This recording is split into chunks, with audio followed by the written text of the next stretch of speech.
Hey there, I'm Daisy Whitney reporting for Beat TV at the NATPE LA TV Fest. I just sat down with David Tochterman, who heads up digital media at the talent agency Innovative Artists, and he is working on a number of interesting web projects. Here's what he has to say about them.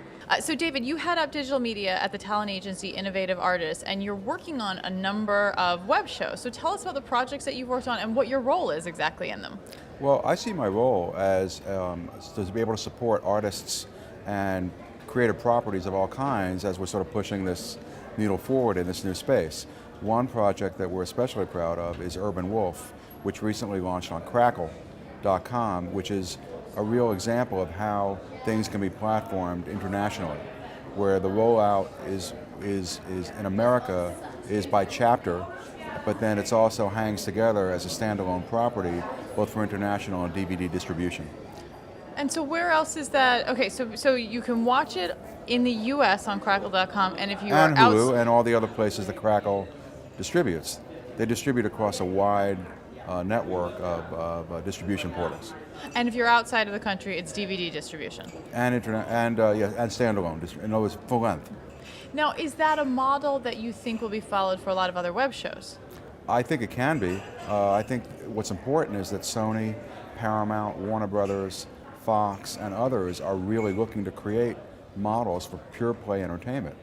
That is not short form comedy content, but actually really fully financed entertainment content that can stand alone on its own without a brand or without that kind of traditional financing in place. But of course, some of them involve brands, and you've been involved in some of those deals as well. Indeed. So tell us about some of those. Well, I've done a lot of work with the brands and the branded entertainment companies. Some of them I think are doing some really exciting things. Mindshare Entertainment in New York, which is part of Ogilvy, I think is doing some amazing branded content. I'm involved with one now called Easy to Assemble, which has gotten a lot of press because of Ikea. And Ikea also falls into the category of pure play entertainment because there's not so much a distribution strategy in this as the fact that Ikea wanted to support a great piece of entertainment for Ileana Douglas and the crew of people that are making Easy to Assemble, and we're now shooting our third season. So I think it's kind of significant that here a brand was willing to support 3 seasons of essentially entertainment property. Final question for you. How do you measure the success for these different digital properties that you're involved in? Well, engagement is important, awareness is important. If you're going to sort of start out with a financial strategy in place that targets that need to be met, I'm much more in favor of targeted distribution than ad network distribution, because I really think it's important to have a sort of best of breed solution where you know who you're getting and you know how you're getting them, as opposed to just sort of an ad network where you throw it out wide and you don't have as much information about your audience.